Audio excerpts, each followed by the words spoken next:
Tava tudo certinho. Só que, Vinícius, você tá vendo minha tela? Sim, sim. Não, estou vendo você, a tela ainda não. A sua tela da apresentação, né? Ela ainda não apareceu. No nosso teste, ela demorou um pouquinho para aparecer. Já aviso, aviso.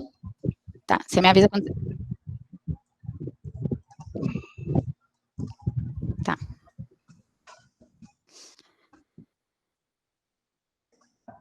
Tá, agora vocês já deveriam estar vendo. Tá começando a aparecer, Alice. Isso, agora está aparecendo. Apareceu agora. Tá. Sim? Ok. Gente, eu só vou pedir desculpa porque a minha internet aqui tá um pouco lenta hoje, mas acho que vai dar tudo certo. Bom, primeiro de tudo, queria me apresentar. Meu nome é Sara Henrique, como o Vinícius falou, para mim é um prazer e uma honra enorme estar voltando para casa nesse sentido de estar falando com o pessoal da UF, principalmente através do capítulo. Foi bastante nostálgico preparar essa apresentação, na verdade, né, porque eu revivi alguns momentos muito, muito, muito bons, né, meus tempos de universidade. Stream Adapting to Times of Change, que eu acho que é bastante relevante nesse momento que a gente está vivendo. A minha trajetória tanto acadêmica como profissional, explicar para vocês como que eu vim parar em Downstream. Eu não quero falar, enfim, queria apresentar um pouco sobre os diferentes tipos de trabalho, porque eu acho que talvez é uma coisa que para o pessoal que está estudando que possa ver as possibilidades que eles podem ter dentro de outras áreas, né? Abrir um pouco a discussão se downstream é uma possibilidade para engenheiro de petróleo, abrir também a discussão se o caminho reverso é possível, e com todo esse giro de 180 graus que fez, e abrir um pouco de espaço para perguntas, né? Eu sou graduada da Universidade Federal Fluminense, sou da turma de Engenharia de Petróleo da 09, faz tempo já. Como o Vinícius comentou, durante a minha trajetória universitária, eu fui muito, muito, muito presente com a SPE, fui muito ativa e recomendo muito, abriram muitas portas para mim. Botei aqui algumas fotos bastante saudosas, né, da época que, esse foi o final do mandato que a gente estava apresentando para a diretoria da SPE Brasil na época, eu e o Beto, que era o vice-presidente na época. Esse aqui de trás é o Rogério Lacerda, né, que vocês têm ainda como professor. Aqui foi quando a gente ganhou o Gold Standards, foi o primeiro Gold Standards que o capítulo da UF ganhou, então um motivo de orgulho e alegria gigantesco pra gente. O primeiro Petrobowl que a gente participou, que na época era, né, uma mesinha no hotel, tá vendo tudo com papel, hoje em dia é uma coisa super avançada, que acontece em diversos países, várias universidades, a nível regional, logo a nível mundial, mas isso foi os tempos bastante longínquos. Aqui foi quando a gente inaugurou a sala da SPE, que está no segundo, no terceiro andar do edifício aí da engenharia. E aqui era o pessoal do Petrobowl na época, né? Lohan, Anderson, que é da 09 também, Emílio, Raíza, Lucas, Beto e eu. Esse pessoal aqui todo da 09, 08, Beto era da 2010. Enfim, durante meus tempos universitários, eu estagiei por 3 anos na Baker. Acho que muitos de vocês estão perguntando, mas como assim você estagiou 3 anos? Em teoria, legalmente, você só pode estagiar 2. Pois é. Na época, a gente encontrou uma brecha, né, uma oportunidade aí, porque a Baker tinha 2 CNPJs. Uma era Baker Hughes Incorporated e a outra era BJ Services, que no Brasil ainda estava atuando. Então, eu pude trabalhar 2 anos pela Baker Hughes e 1 ano pela BJ, com CNPJ da BJ, mas que era Baker Hughes, né. Eu comecei na parte de Market Analysis, então a gente recebia os CTOPs da Petrobras para ver todas as atividades das sondas na época e fazer uma projeção de mercado das operações que iam estar sendo realizadas, né, no Brasil, né, durante esses anos. E depois eu fui parar na parte de Drilling Optimization. Eu trabalhava principalmente para a Statoil, hoje Equinor, no campo de Peregrino. Aqui a gente via, por exemplo, a configuração de um BHA, né, de um dos poços que a gente estava perfurando, e o meu trabalho era basicamente acompanhar a perfuração dos poços remoto. A gente tinha um centro remoto no escritório do Rio de Janeiro que acompanhava em real time tudo que as operações de drilling da sonda, né. Então, considerando o histórico de poços do mesmo campo, né, de regiões parecidas e das experiências, o nosso trabalho era poder definir parâmetros e definir estratégias para melhorar o drilling performance, né.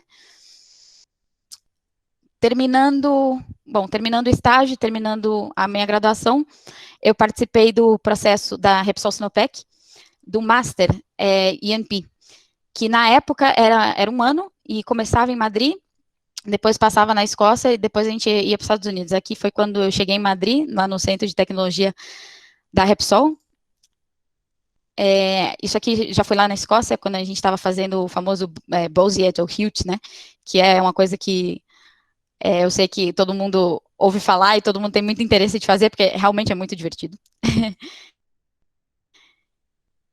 Aqui a gente foi numa visita de um campo onshore, lá nos Estados Unidos, em Oklahoma. Isso é o pessoal da minha promoção na época. Parte do programa a gente também fazia em parceria com a Heriot-Watt, que é uma universidade da Escócia, e a gente fazia metade do Master deles, né, do Master of Science in Petroleum Engineering. Como vocês podem ver, mesmo na Escócia, eu era fã de carteirinha e super ativa na SPE. Aqui foi um jantar que a gente foi, que o pessoal os escoceses com os cutes. Para vocês não pensarem que era só flores, também tinha muito trabalho, muito estudo.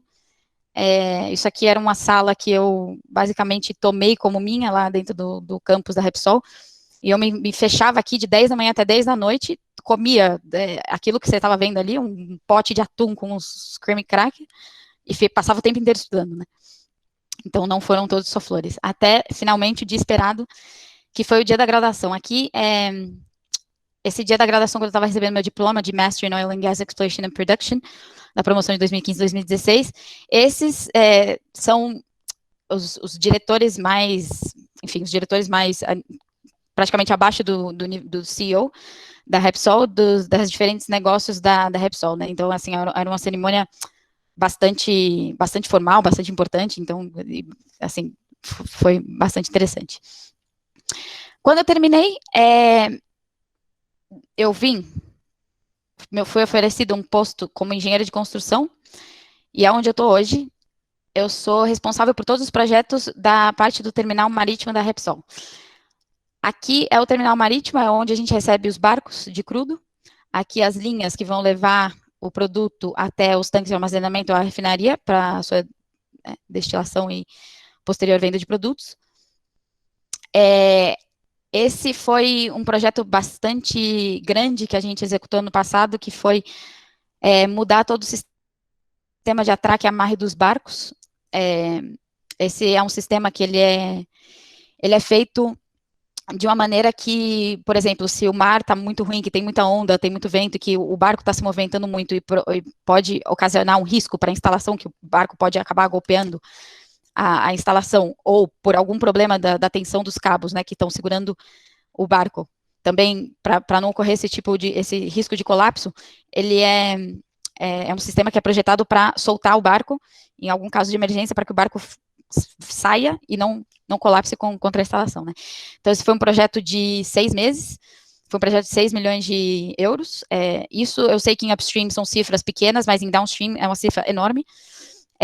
Uma coordenação com mais de 80 pessoas de diferentes empresas colaboradoras, etc. E como vocês viram aqui,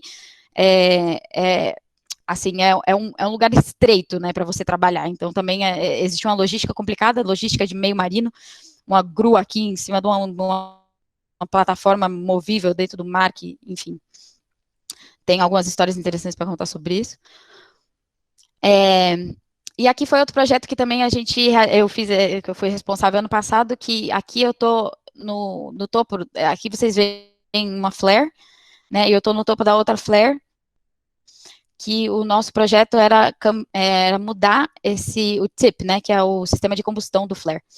E aqui eu estou no andaime de 100 metros de altura, e eu fui responsável por todo esse projeto, que também foi um projeto bastante relevante, bastante importante, que a gente executou no ano passado. Afinal, por que downstream, né? Como que eu passei deste momento? Eu acho que eu nunca vou saber a realidade do que passou realmente, mas eu posso informar para vocês duas coisas que aconteceram na época. O Master da Repsol, ele começou em agosto de 2015, ele é até julho de 2016. Quando foi janeiro, a crise também estávamos em tempos de crise naquela época, e a crise estava bastante intensa, o preço do petróleo foi a 30, se eu não me lembro mal, e uma das estratégias da Repsol como empresa foi de vender a parte operada da Repsol no Brasil. Isso significa, obviamente, que para o corpo técnico, não existe uma demanda tão enorme para o corpo técnico, né, do tipo, como você é parceiro, e desafortunadamente na época houve uma demissão grande de, assim, uma porcentagem bastante elevada da empresa Repsol Sinopec Brasil. Então, claro, nessa época eu comecei a ficar preocupada, eu falei assim, nossa, será que se eu voltar meu emprego vai ser sustentável, né? Ou será que se eu voltar eu vou ter emprego, né? E eu falando com meus amigos, inclusive da Repsol no Brasil, falava assim, Sara, se eu fosse você, já mandava currículo para outro lugar e meio que já buscava a vida, porque a situação está complicada. Então, assim, o que aconteceu na época é que o meu diretor do Master, ele gostava bastante de mim, né? Eu acho que ele me viu uma pessoa bastante proativa, que eu achava que eu tinha boa atitude, que eu era uma pessoa compromissada, responsável. E eu sei que na época ele lutou bastante para que eu me mantesse dentro da empresa. Então eu sei que ele conversou com o pessoal de recursos humanos de Madrid na época, falando, essa garota, a gente deveria manter ela por aqui, né? Vamos ver se a gente encontra algum posto para ela. Só que eu sei que ele não queria que eu saísse de MP na época, ele queria que eu ficasse de professor ajudante do Master, que na época tinha uma figura que era a pessoa que coordenava o Master em Madrid, né? Até a indústria recuperar, onde eu poderia ser alocado a algum projeto de upstream em algum lugar. Ao mesmo tempo, durante o Master, a gente teve uma apresentação com esses diretores que eu mostrei da foto, de antes, que eles apresentavam sobre os diferentes negócios da Repsol SA, né? E nessa palestra eles estavam falando sobre mobilidade. Então, assim, num momento de loucura / coragem, eu mandei um e-mail para alguém de recursos humanos que era, assim, muito acima, era alguém quase nível CEO, e eu mandei um e-mail dizendo não só da minha disponibilidade, mas como da minha vontade de ter uma asignação fora do Brasil. Eu digo fora do Brasil pela situação que o Brasil estava vivendo na época, né? Porque como eu expliquei antes, eu imaginava que seria muito difícil eu ter uma oportunidade no Brasil, e se eu tivesse também não sei o quanto sustentável seria. Enfim, não sei se foi uma coisa, não sei se foi outra, não sei se foram as duas coisas ao mesmo tempo, que afinal fizeram que uma pessoa de recursos humanos me localizasse. E essa pessoa me falou na época, Sara, tudo bem? Meu nome é tal, queria dizer para você que em Tarragona, que é essa cidade na Espanha, vão ter muitos projetos que vão ser executados nos próximos anos, e a gente vai ter necessidade de pessoal, então eu queria saber se você tem interesse nesse posto. Eu falei assim, olha, interesse eu tenho, mas eu não tenho o menor conhecimento, né, de nada de downstream ou de construção, assim, eu sou engenheira de petróleo, né. E ela falou assim, não se preocupa não, porque as pessoas quando iniciam não têm ideia, então você vai aprender. Eu falei assim, não, então tá tudo certo, então aceito, e assim, foi uma coisa que aconteceu muito rápida. Para vocês terem ideia, eu tinha o voo de volta para o Brasil na sexta-feira, me confirmaram oficialmente na quarta-feira que eu ia vir para Tarragona, né? Então, assim, por muito que, obviamente, estávamos falando sobre isso e tal, mas a confirmação por escrito e tal foi numa quarta-feira, e eu, né, montei a mala, vim para a cidade, não tinha a menor ideia, absolutamente nada sobre a cidade, mas eu vim na cara e coragem, na fé. Bom, terminando um pouco aí de falar sobre a minha história, vou explicar um pouco para vocês tudo que eu consegui aprender. Bom, tudo não, né? Mas o que eu consegui aprender da parte de downstream, e falar um pouquinho dos diferentes postos de trabalho. Bom, refinaria. O resumo da ópera, o resumo máximo o barco chega com petróleo, é mandado para as unidades de destilação, se generam os produtos que vão à venda para cliente. Então, essa é a margem de lucro que a empresa tem. que vem da venda dos produtos, né? O que está por trás, o que está nos bastidores de tudo isso? Então, todas essas áreas. Eu coloco sempre a operação no centro, porque a operação é o que a gente chama o cliente, né? A operação é que faz a refinaria estar funcionando. E basicamente todas essas outras áreas trabalham para a operação, né? Eu vou fazer um pouco mais de foco em segurança e meio ambiente, vou falar um pouquinho sobre a operação e vou falar também sobre manutenção, principalmente porque essa é a área que eu estou hoje em dia, né, da direção que a gente chama de fiabilidade de mantenimento, manutenção. Mas enfim, falando um pouco sobre essas outras coisas, basicamente, como eu expliquei, né, a operação é o que faz a refinaria funcionar, as unidades da refinaria. A parte de projeto é o que vai fazer, adaptar a operação da refinaria seja a legislação atual, né? Porque, por exemplo, agora vocês sabem que existe um movimento grande para redução de CO2, então você vai ter que adaptar suas instalações para uma melhor operativa e para menor emissões. E a parte de processos vai analisar como que isso vai fazer junto com a operação. Existe também a parte de compras e contratações, que vai gestionar toda a parte das empresas de serviço que trabalham dentro da Repsol, todos os contratos que você vai ter que generar, e também uma parte importante aqui que é o armazém, que eu acho muito interessante, né, que eu nunca, era uma coisa que eu não contemplava antes, mas, por exemplo, você tem uma refinaria funcionando, que é um espaço físico enorme, você tem que ter um estoque de alguns materiais, só que essa gestão desse estoque é uma coisa complicada, né, porque você tem que ter o suficiente para poder atuar em casos de emergência ou em casos de imediatez, né? Porque tudo é bastante imediato dentro de uma planta. Mas você não pode ter mais do que você precisa, porque essas coisas falham, enfim, ficam obsoletas e etc. Então, essa gestão de compras e contratações e especialmente o armazém de materiais é uma parte importante. Queria falar um pouco sobre a logística também, especialmente em tempos de Covid, porque essa parte foi muito importante, porque o que é a logística, né? Bom, tanto a logística de compra e venda, né, do petróleo, como a logística dentro da instalação. Com essa questão do Covid, como vocês sabem, os aviões pararam de voar. O que isso significa? Isso significa que o queroseno não está sendo utilizado. Então, o que você vai fazer com esse queroseno? Você vai ter que armazenar ele em algum lugar, né? Ok, então você vai ter que armazenar ele num tanque, mas qual tanque? Qualquer tanque que pode receber esse queroseno? Não. Então você vai ter que enviar ele para um tanque que estava armazenando algum outro tipo de produto. E o que você vai fazer com esse outro produto? Você vai ter que mandar para outro tanque. O outro produto que estava no outro tanque, você vai ter que mandar para outro tanque. Então você vai ter que fazer toda essa logística operativa. E essa logística também é uma coisa bastante comum, porque entra e sai produto toda hora, então você vai ter que estar fazendo esse movimento, né, de produtos. Mas enfim, é isso que está nos bastidores.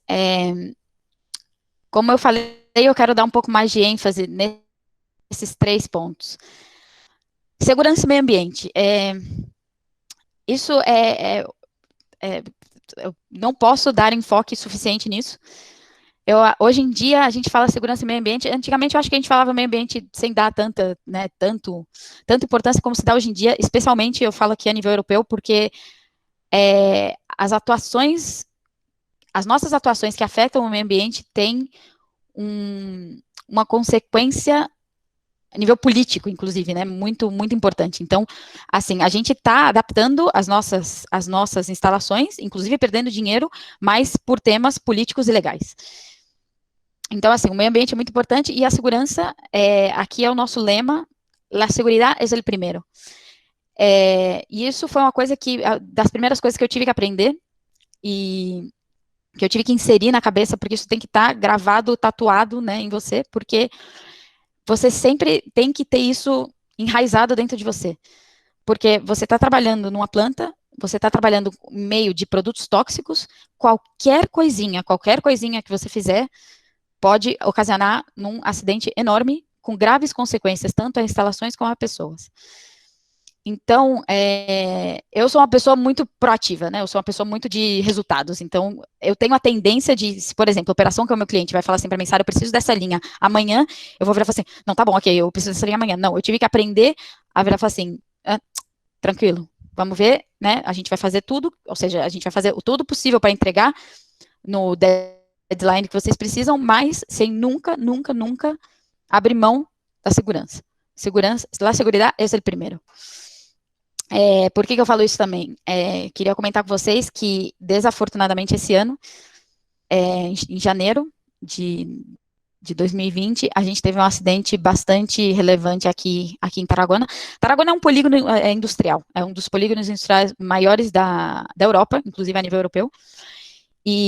Ou seja, não está só a Repsol, né? Tá a Repsol, tem Dow, tem Clariant, tem essa empresa Epoxy, tem Celiat, enfim, tem um conjunto de empresas que está no meio da cidade com, né, assim, residências em volta. Aconteceu esse acidente que eu vou sair aqui um pouco para mostrar para vocês.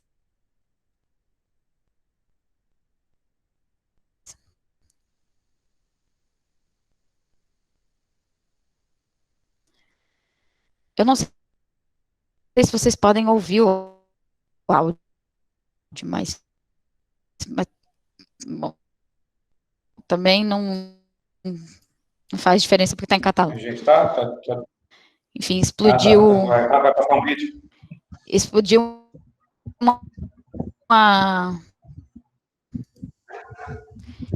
explodiu uma parte das instalações de epoxy e, desafortunadamente, morreram 5 pessoas. E para vocês terem ideia, tá, do quanto que isso foi, assim, valorizar... Perdão? Perdão, Vinícius? Não, eu estava só comentando que a gente estava te ouvindo, eu não sabia que você estava falando do áudio do vídeo. Mas Perdão? Deu para ver tudo certinho. Não ouvi o que você falou.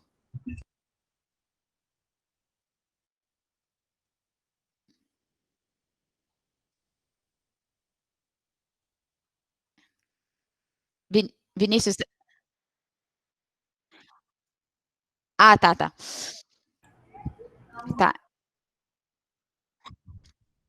Então, aqui vocês vão ver uma foto da explosão. E para vocês terem ideia do quanto que foi absurdo isso, a primeira pessoa que faleceu, para vocês terem ideia, faleceu porque quando isso explodiu, voou um pedaço de ferro, uma parte da instalação suficientemente pesada e grande, e voou a 2 quilômetros de distância, entrou pela janela de um edifício, bateu no teto, caiu o teto do piso de baixo e matou a pessoa que estava no piso de baixo. Ou seja, uma explosão a 2 quilômetros de distância. Chegou a matar uma pessoa que estava em casa, vendo TV, que não tinha nada a ver com nada. Assim, eu não posso deixar de novo, falar sobre a importância da segurança, porque realmente é um entorno perigoso e a gente tem que levar isso a sério, porque qualquer coisa, e isso eu falo para qualquer pessoa que vai trabalhar levando com capacete, com a bota e com roupa inífuga, vocês têm que ter isso sempre, sempre, sempre muito enraizado dentro de vocês. La seguridade é primeiro. Quando a gente está dividido em 6 áreas, a parte de destilação, obviamente que são as torres de destilação, como vocês sabem, vai fazer o fracionamento para derivar os diferentes produtos para a venda dos clientes. A parte de tratamento, que vai ser a parte da gestão da água, que se utiliza, né, para todas as operações. A parte de etileno, que é o hidrocárcer, que vai generar os produtos, os high quality products, né, que a gente fala. A parte de movimentos de entrega, que são essa parte de tanque, né, que eu expliquei antes, que vai, vem, muda para um tanque, vai para outro, leva para essa linha, muda essa linha de uma coisa para outra coisa. A parte de energias, que vai ser a parte que vai fornecer toda a energia para o funcionamento da planta. E a parte da instalação marítima, que é essa parte que eu tô, que é do recebimento dos barcos quando chegam. Basicamente, qual é também o ponto do refino, né? Aqui, esse é o plano estratégico da Repsol de 2016 a 2020, ele está um pouco desatualizado, eu vou explicar por quê, mas quais são os drivers, né, de refino? Seguridade, imediatamente, primeiro, não posso dizer isso suficientemente vezes. O ponto de redução de emissão de CO2, então a gente tem, como eu expliquei para vocês, a gente tem diversos projetos, a gente tem um plano que se chama 25-25, que é reduzir 25% até 2025 as emissões, e, claro, isso você vai ter que executar vários projetos de melhora da instalação, ou de mudança da instalação, para você poder atingir esse objetivo, e, como eu expliquei, às vezes, inclusive, sacrificando um pouco de lucro, né? Mas é o que tem que fazer, e a gente está fazendo isso, obviamente, tentando prejudicar o menos possível a questão do lucro.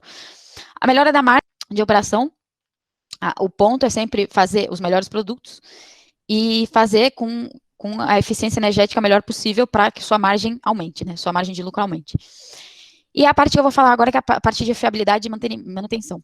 Essa é a direção que eu estou.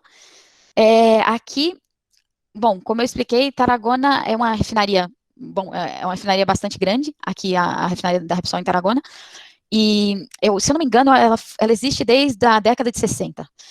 Se eu não me engano, eu acho que é 60, mas assim, como vocês podem imaginar, então, acontece com coisas antigas, a gente sabe, né, a gente tem coisas em casa, quanto mais velho, mais, né, possível de ou que quebrar, ou que aconteça alguma coisa. Então, você tem que, existe toda uma direção para garantir a integridade da instalação.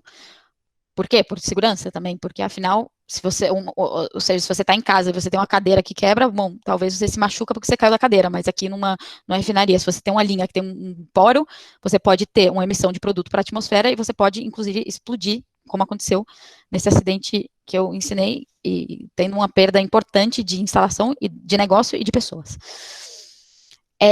Por que essa parte é tão importante? Porque aqui também é o maior CAPEX, né?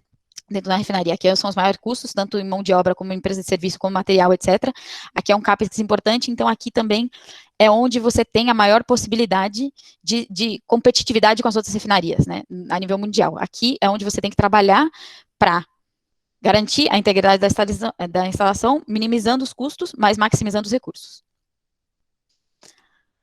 Porque eu não gosto, né, de ficar só eu falando. Mas, com tudo isso que eu falei, o que vocês acham? Downstream é uma possibilidade para o engenheiro de petróleo? Não sei se a galera pode... Abrir para o pessoal para responder aqui. Bom, as pessoas podem responder aqui no chat, eu acho, porque o som está com um pouquinho de delay, que a nossa conexão Brasil-Espanha aqui está um pouco... Acho que a internet está batendo na gente um pouquinho, igual você comentou mais cedo, a tecnologia às vezes ajuda, às vezes tem os seus percalços. Mas, pessoal, podem se manifestar aí pelo chat, porque senão pelo delay também vai ficar acabando um pouquinho perdido a pergunta que a Sara fez. Vocês acham aí que o downstream é uma opção para o engenheiro de petróleo?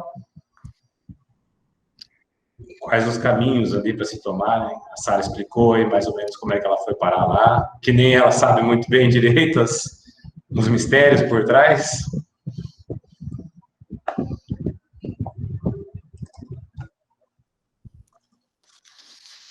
Não se sinta com vergonha, pessoal. Pode falar aqui, né?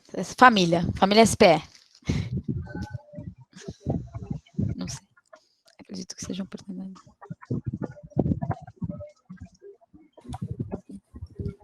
Oi, Sara. Não sei se alguém mais tem. É o Fábio, tudo bem? Oi, Fábio. Tudo ótimo. Eu não sou da família SPE diretamente, mas sou indiretamente. Muito feliz de te ver aí, viu? Bom, gente, para quem não sabe, o Fábio é a pessoa responsável pelo qual eu estou aqui. O Fábio foi a pessoa que me contratou na Repsol. Então, me hace mucha ilusión verte por aqui, já lo sabes. Hoje eu não estou mais na Repsol, já estou na Total desde 2016. E muito orgulhoso de te ver aí em Tarragona. Ainda tenho muitos amigos na Repsol e fico muito, muito feliz. E acho que tem um caminho para todos vocês que são engenheiros de petróleo, geólogos, geofísicos, na transição da matriz energética, e não só em upstream, mas em tantas coisas que vocês não têm nem ideia. Então, inspirem-se na Sara, porque a vida que sabe os caminhos que vão levar vocês, viu? Só queria dizer isso, Sara. Não vou te atrapalhar, não. Com certeza, Fábio. Ó, Leonardo tá dizendo aqui, long time no see. Com certeza, Léo. Minha opinião é que não é a primeira coisa que vem à mente quando você entra no mundo da engenharia de petróleo, mas tudo vem de como a pessoa absorve o mercado uma vez que tem maior conhecimento e como aconteceu contigo, as oportunidades aparecem que dão match com o perfil profissional.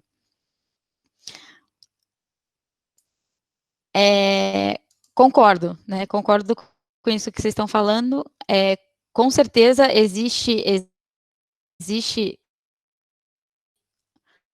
possibilidade de um engenheiro de petróleo trabalhar dentro da área de downstream, mas com conhecimento de casa, tá, gente, que é da Repsol. Não sei como funcionarão outras operadoras, mas de todos esses departamentos, eu posso, por exemplo, trabalhar na área de manutenção? Posso trabalhar na área de projetos? Posso. Compras e contratação? Sim. Segurança? Sim. Operação, processos e logística eu já acho mais difícil. Aqui eles realmente vão dar preferência para o engenheiro químico, ou uma pessoa que tem um pouco mais de conhecimento técnico sobre a área. Ou seja, vão dar preferência. Talvez, o que eu sempre falo, que eu vejo bastante na Repsol, que você pode ir para uma área que não seja do seu conhecimento técnico, quando você está num cargo mais elevado. Porque, geralmente, quanto mais elevado o seu cargo, mais de gestão de pessoas e de dinheiro que passa a ser o seu cargo, né? Então, assim, a exceção, obviamente, se você esteja na área puramente técnica, mas assim, o que eu queria passar é que sim, há oportunidade, não acredito que para tudo, mas sim há oportunidade, e é isso. Outra pergunta que eu queria fazer é se o caminho reverso é possível. O que vocês acham? Você acha que eu estou aqui em downstream, faz 4 anos que eu estou aqui, vocês acham que se eu quiser voltar, falar assim, não, tá bom, já deu, adorei a experiência, mas quero voltar a perfurar meus poços. E aí, o que vocês acham? Posso ou não posso? Possível ou impossível?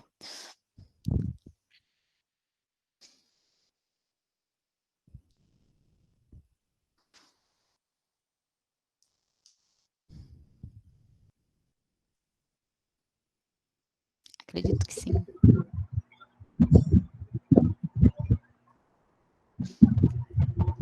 Claro que é possível.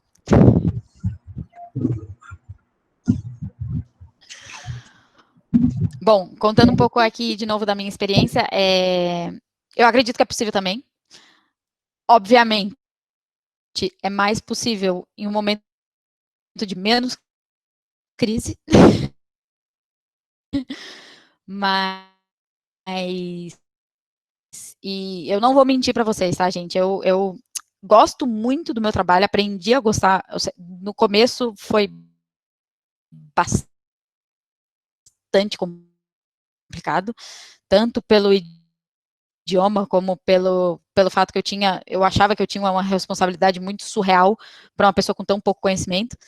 Mas, então eu sofri bastante no começo, sendo cada vez mais responsável de projetos, e à medida que eu fui aprendendo, aprendi a ter mais confiança em mim mesma e no meu trabalho, mas, todavia, assim, existem momentos que eu, claro, sinto falta, né? Sinto falta porque, afinal, foram muitos anos da minha vida dedicado ao upstream, e também era uma coisa que eu gostava muito, né? E eu tenho um pouco de curiosidade também de uma experiência mais profissional nessa área.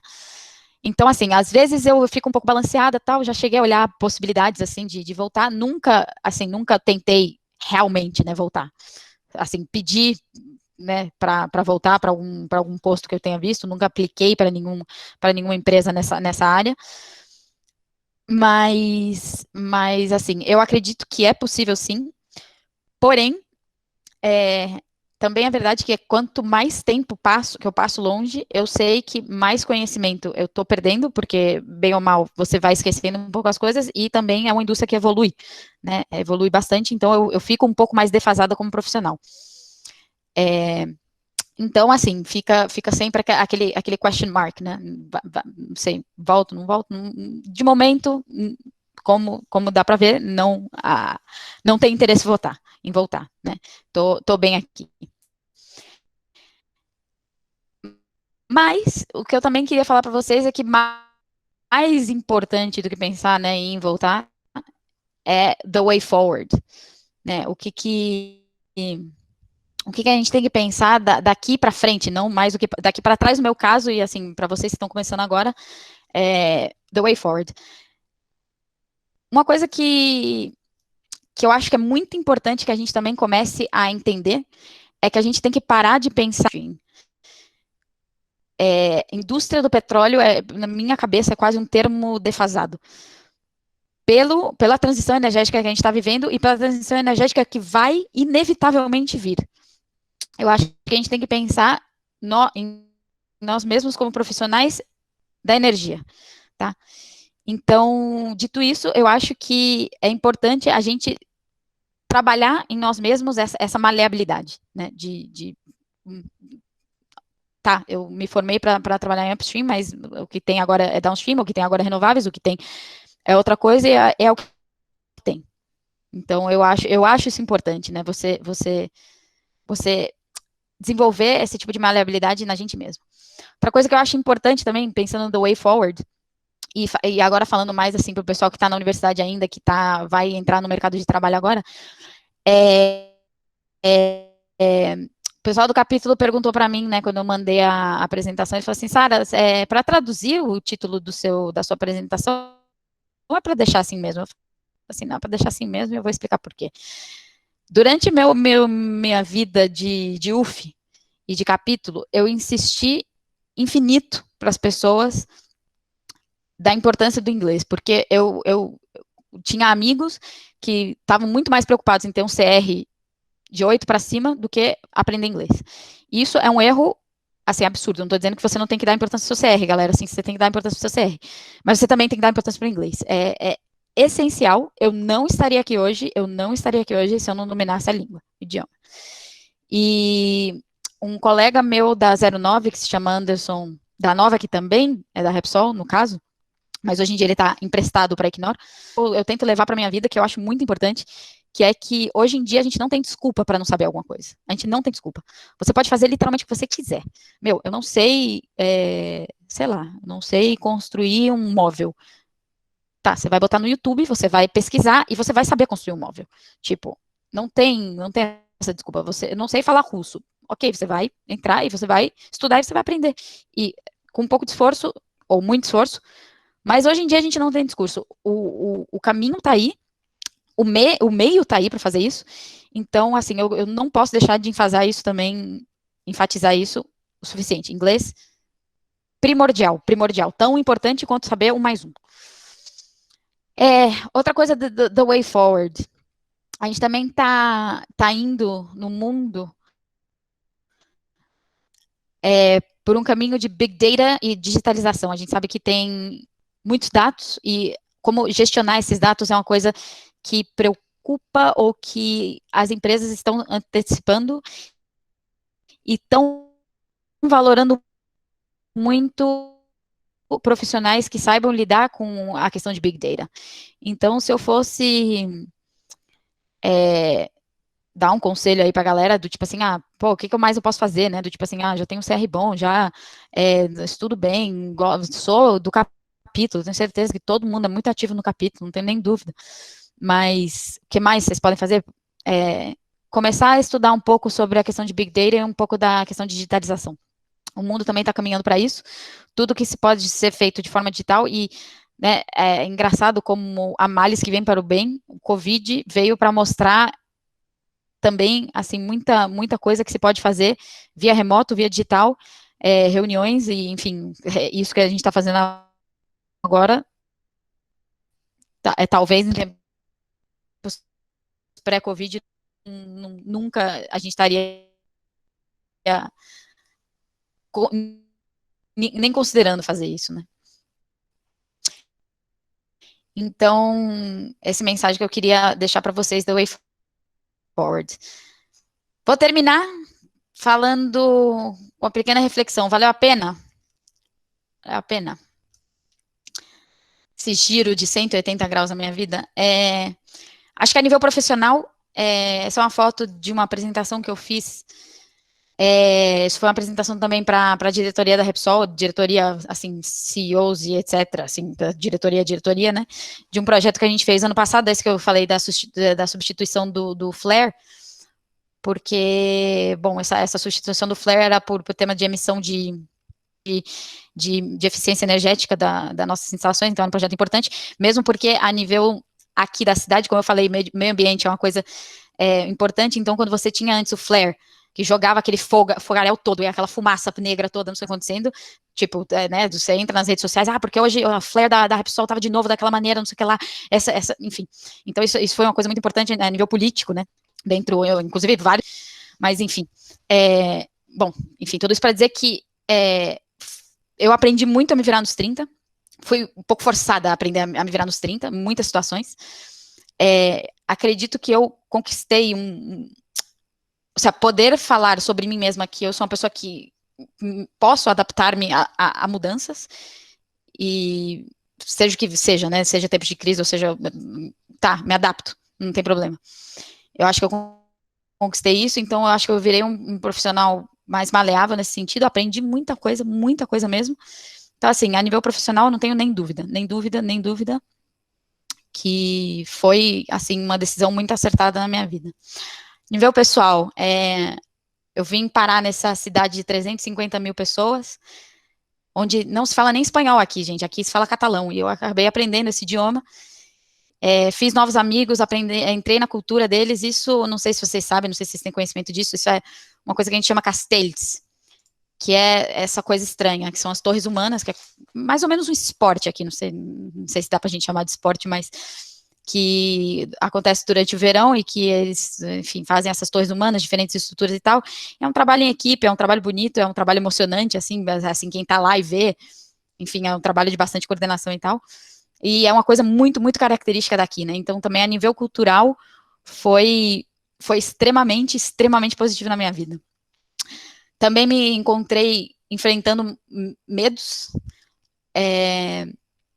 Assim, eu não tenho carro aqui, então eu ando com essa scooterzinha. Nunca na minha vida, se você me perguntasse, né, há 5 anos atrás, quando eu estava na UF, pô, Sara, o que você acha da moto? Eu falo assim, passo longe de uma moto, né? Imagina.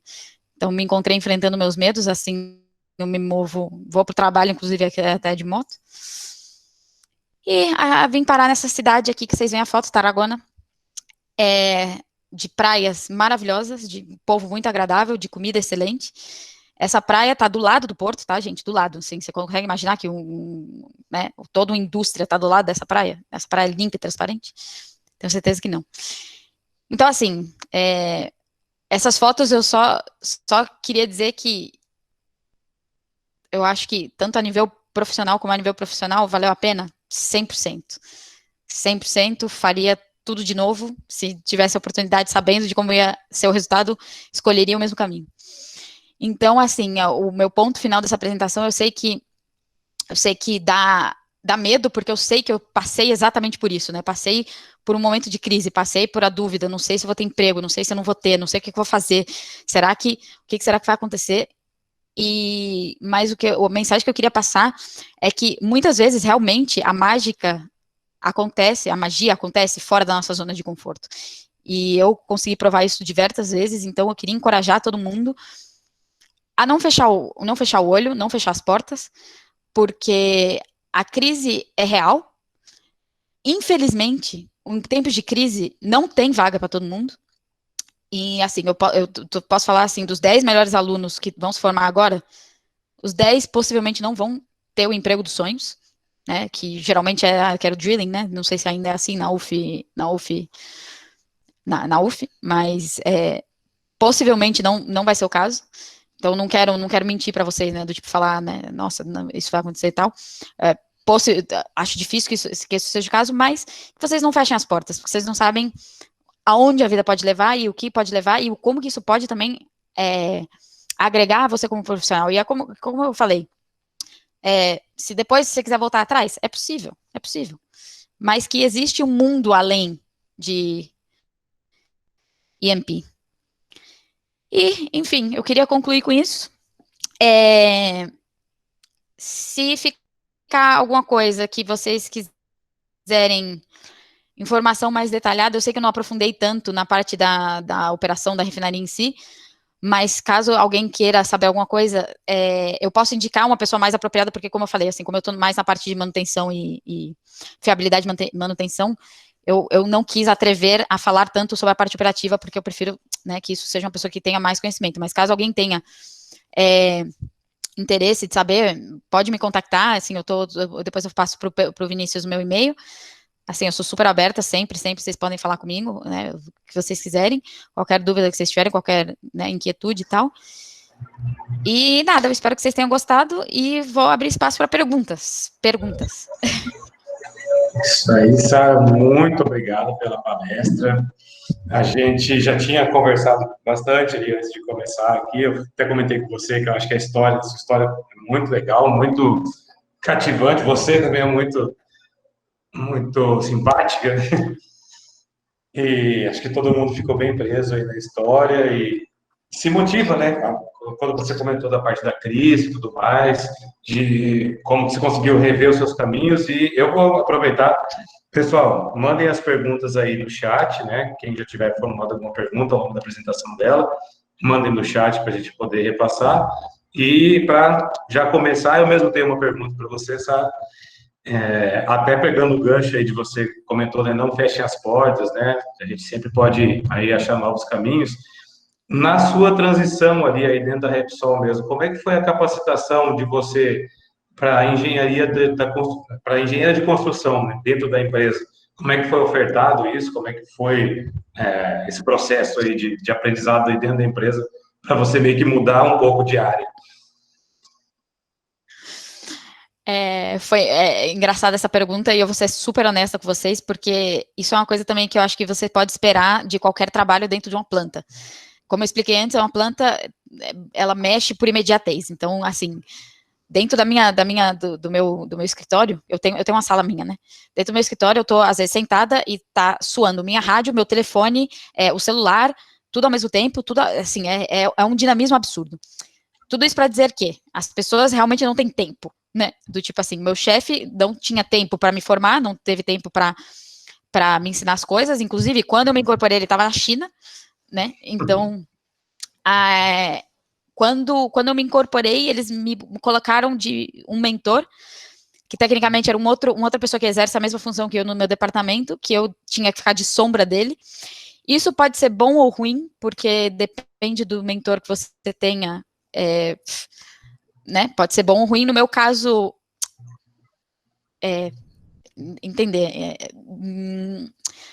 acabou sendo uma experiência um pouco negativa, porque essa pessoa, nessa época, não estava passando por um momento muito bom na vida pessoal. Inclusive, assim, eu passei um mês com ele e ele pediu uma licença por depressão por vários meses. Então, acabou que eu fiquei sozinha, de responsável, tendo um mês de empresa. E é isso que eu falei para vocês, eu tive que me virar nos 30 mesmo, porque eu estava responsável, eu levava os projetos sozinhas, e, assim, graças a Deus, porque do tipo assim, também eu tenho, como meu cargo, eu tenho pessoas que reportam para mim, eu contei com o apoio das pessoas que reportavam para mim, só que era uma situação um pouco estranha, né, porque eu tinha que depender para pessoas que estavam abaixo de mim para tomar as decisões que eu tinha que tomar. Então, assim, foi um período de adaptação muito estranho, foi um período que eu sofri muito, eu falei para vocês, não foi fácil de jeito nenhum. Eu passei por maus bocados, assim, no começo, não só por essa situação, como por idioma e tal, mas você vai tirando, né, você vai, com a ajuda, né, dos amigos, bem ou mal, né, do tipo, ouvindo meus choros, né, do outro lado do mundo, ou, enfim, ou as pessoas os anjos na sua vida que aparecem para te ajudar, acabou que eu consegui, né, pouco a pouco, à medida do fazer, aprender o que eu tinha que fazer, mas não me foi passado nenhuma formação, nenhum curso, nenhum nada, não passei por absolutamente nenhum tipo de formação na época. Toca aí, né, se vira e vamos ver o que sai. Vamos lá. Sara, a próxima pergunta eu recebi por WhatsApp aqui. Qual o nível de ajuda da empresa, né, nesse trâmite aí entre a troca de países, né? Quando você morou aí na Espanha, foi para a Escócia e Estados Unidos, e não sabemos aí se agora que você está agora na Espanha, às vezes pode ser que vá para outro lugar, né? Como é que o que a empresa faz aí nesses casos? Paga tudo? Então, hoje em dia, o tema de expatriação é bem complicado, né? As empresas não, cada vez menos existe esses contratos expatriados que a gente ouvia falar antes, que paga tudo, não sei o quê. A gente, por ser de país latino-americano, eles sabem que qualquer coisa que eles oferecerem para a gente vai ser melhor do que o que fosse oferecido para a gente nos nossos países, tá? Então, eu acho que eles jogam um pouco com isso. Então, tudo isso para dizer que eu sou contratada como se eu fosse uma espanhola, eu ganho como espanhol, mas eu tenho zero ajuda. Eu tive uma ajuda, para vocês terem ideia, de 600 euros para fazer a mudança. 600 euros não é muito. Para você comprar, né, coisa de casa, para você comprar o trem para vir para cá, assim, eu tinha a sorte de conhecer um menino que morava, a família dele tinha uma casa aqui, e eu fiquei na casa deles, mas se eu tivesse que pagar hotel, tipo, isso também ia estar nesses 600 euros, né? Então, assim, não me ofereceram ajuda nesse sentido e não me oferecem nenhum outro tipo de ajuda. Eu trabalho como se eu fosse uma espanhola, ponto. Mas eu também preciso falar que não estou reclamando, tá, gente? Porque as condições da Repsol aqui são bastante boas. Bastante generosas. Não, Sim. é outra realidade, né? Se tem países aí que às vezes precisam ajudar mais, mas realmente é uma comparação com o que se tinha de conhecimento do passado, né? Que você comentou até desses contratos antigos que antes da empresa é bom saber que a atualização de como andam essas coisas. E mais uma pergunta aqui, Sara. No caso, como é que você conseguiu? É uma pergunta um pouco informal, assim. Como é que você conseguiu o emprego na Repsol? Tipo, foi lá, bateu na porta, falou: "Vocês estão contratando?", mandou o currículo por e-mail. Não, Como é que é o processo? Tem na, entrevista? na época o processo abriu por LinkedIn e eu apliquei, e só podia aplicar para vaga no LinkedIn. Eu vou contar sobre esse meu processo seletivo porque para mim foi uma coisa muito marcante na minha vida, né? Porque na época das promoções anteriores da Repsol, porque tem muitos alunos da UF que fizeram esse mesmo programa Master antes do que eu, sempre iam do tipo 5 alunos, 7 alunos, não sei o que lá. No meu ano, como era ano de crise, só tinha uma vaga. E eu conhecia, como eu era muito ativa na SPE, eu conhecia os meus concorrentes. E os meus concorrentes eram muito bons. Tá, assim, era gente que tinha CR muito melhor que o meu, enfim, muitas coisas, né? Mas a primeira parte foi aplicar via LinkedIn, depois a gente fez um teste online de lógica, matemática, inglês. Lógica, matemática e inglês, essa era a primeira fase. Depois a gente teve a dinâmica de grupo, típica dinâmica de grupo, né? Que sei lá, você tinha que montar um estabelecimento e tinha os prós e contras na cidade, você tinha o típico dinâmica de grupo que não tem resposta certa, mas o recrutador está olhando como você se porta, né? Como você atua e tal. Depois eu tive a entrevista com o Fábio, que estava aqui, eu não sei se ele tá ou se ele já saiu, que ele tinha outra live. Essa entrevista foi engraçado, o Fábio ele tava muito sério na época. E depois eu tive entrevista com o Madri. E nessa entrevista com o Madri foi com também algum diretor bastante alto cargo. E eu acho que, bom, não sei, talvez eu acho que eles perceberam que meu perfil, tanto de proatividade, tanto de que eu, assim, não tenho medo de aventura, né? Beleza. Eu acho que teve, inclusive, uma das minhas perguntas na entrevista, que eu acho que ele perguntou assim, se você tivesse que ir de férias, você iria de férias para, como era? Eu acho que ele perguntou, sei lá, Paris ou sei lá, Namíbia. Aí, na hora, eu nem desistei. Eu falei assim, não, Paris, Deus me livre, muito chato. Tipo, todo mundo vai, eu prefiro ir pra Namíbia, né? Sei lá, ver os desertos, fazer um negócio diferente, fazer alguma aventura. Aí ele, na hora, falou assim, já percebi que a gente tem duas coisas em comum. Eu não lembro qual era a outra, né? Mas, enfim. Então, assim, eu acho que eles estavam procurando alguém que sabe que né? Pau pra toda a obra, né? Digamos. Bom, legal, bem. Ó, uma pergunta aqui do Christian Carlos. Boa noite, parabéns pela história e coragem. Devido a essa crise, eu optei por fazer pós-graduação. Queria saber de você se uma pós é um diferencial para conseguir emprego fora do país. Olha, eu vou ser bem sincera, tá? Aqui as pessoas são muito qualificadas. Tipo, às vezes eu tenho um pouco de, me dá um pouco de coisa, porque eu vejo muita gente no Brasil, não, mas eu tenho faculdade, mestrado, doutorado, tá, o pessoal aqui também tem. Tipo, então, assim, eles sempre vão optar por uma pessoa daqui do que por uma pessoa de fora. Assim, diferenciar, assim, a pós como tal, eu sinceramente não vejo como diferencial para conseguir um emprego fora. Como uma coisa pessoal, como uma coisa que pode agregar a você profissionalmente, sim, mas para fora eu sinceramente não vejo tanto. Eu acho que se alguém quer buscar uma oportunidade fora, ou é mais ou menos como foi comigo, né, que por uma empresa que pode te abrir portas para que você vá para fora, ou como outros amigos que com cara e coragem vieram fazer mestrado aqui. Vieram fazer mestrado aqui, porque a Europa dá muito auxílio, tanto moradia como não sei o que lá, que é possível, né, do tipo, é uma coisa que é possível você fazer, e meus amigos que também fizeram esse caminho também acabaram conseguindo alguma coisa por aqui. Dicas muito interessantes, bem bom ter alguém de fora para poder, né, que às vezes a pessoa faz a pós e, né, simplesmente vai achando que vai conseguir emprego, chega lá com o currículo e às vezes vai perder por uma preferência de uma pessoa local. Nossa, mais uma pergunta aqui do Vinícius Monteiro. Olá, Sara, muito obrigado pela presença. Sua trajetória definitivamente é inspiradora para nós. Eu gostaria de saber se nós, estudantes, já devemos procurar algo por fora sobre segurança do trabalho e se a forma com que se lida com esse assunto é muito diferente entre upstream e downstream, a parte de segurança do trabalho. Se já deve procurar alguma coisa por fora e se é muito diferente como eles lidam entre upstream e downstream. Eu acho que tanto upstream quanto downstream são riscos semelhantes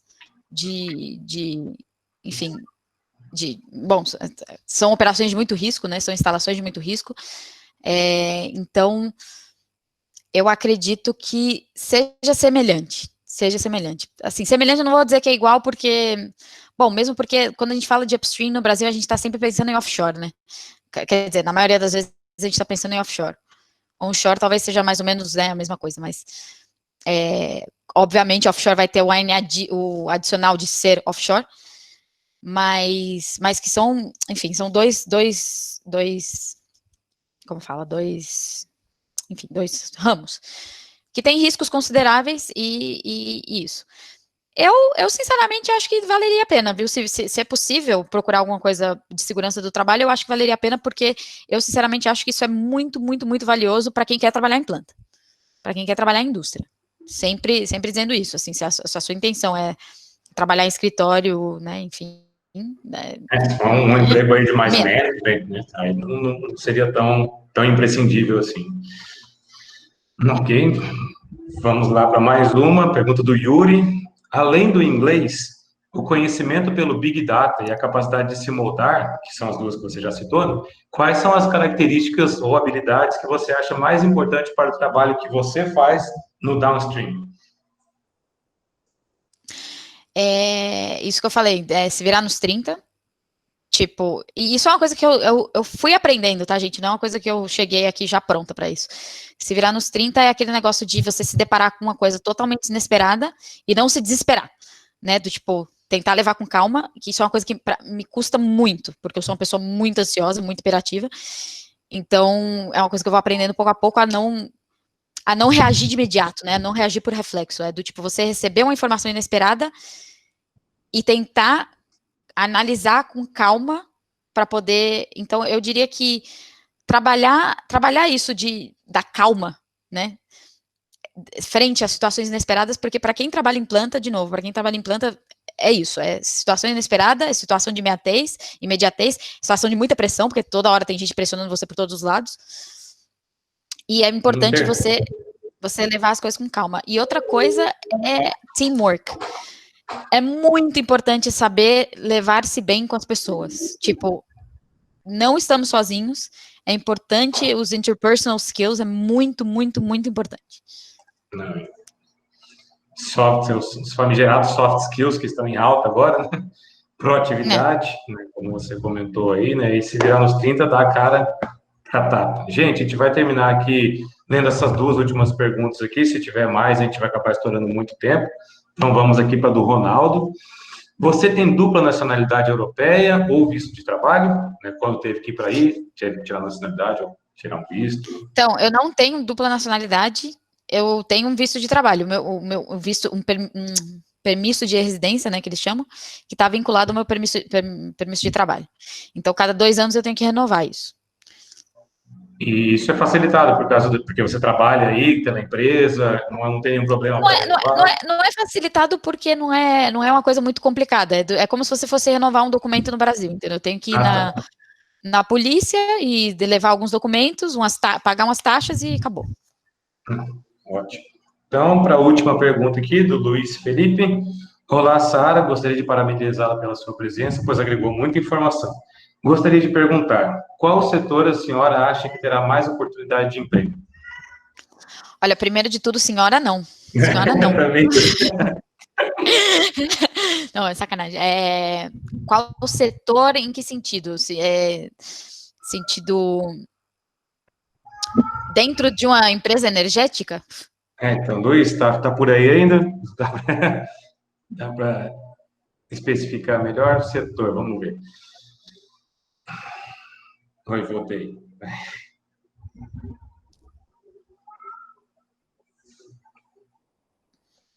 Especificar ali sobre Bom, mas eu vou tentar responder das duas maneiras, né? Primeiro de tudo, a gente sabe que o primeiro que corta no tempo de crise é upstream, porque são os CAPEX e OPEX mais elevados. E para ganhar uma indústria energética petroleira integrada, ela para ganhar de margem o que ela está perdendo em upstream, ela tem que produzir muito. Então, a parte de refino começa a produzir muito. Obviamente, em tempos Covid, não é o caso. Não é o caso, a gente não está produzindo, a gente está perdendo dinheiro, upstream está uma crise significativa. Onde está a oportunidade agora?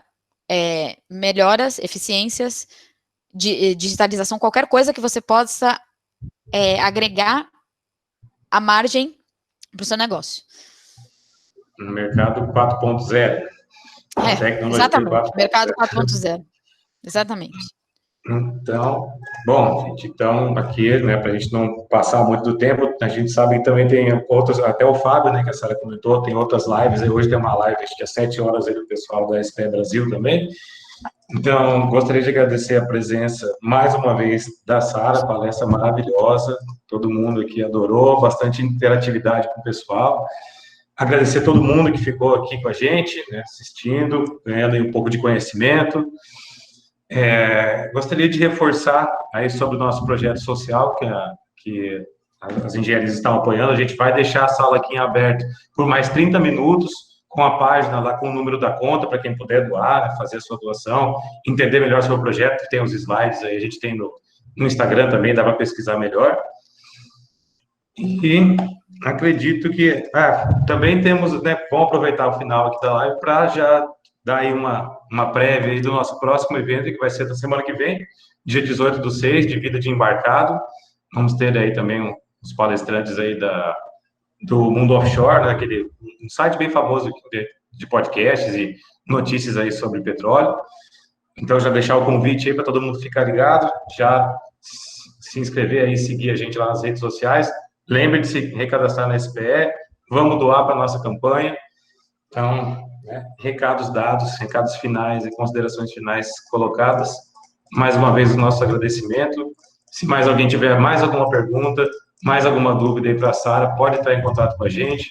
A gente tem o contato dela, ela vai passar para mim o e-mail dela, a gente também tem o WhatsApp, então, qualquer dúvida que tenha ficado, podem mandar para a gente. Sara? Obrigada, pessoal. Obrigado. Qualquer coisa, a gente está em contato. Prazer. Muito, muito prazer. Uma boa noite, gente. Bom feriado, bom final de semana. Guardamos vocês semana que vem. Tchau, tchau. Tchau.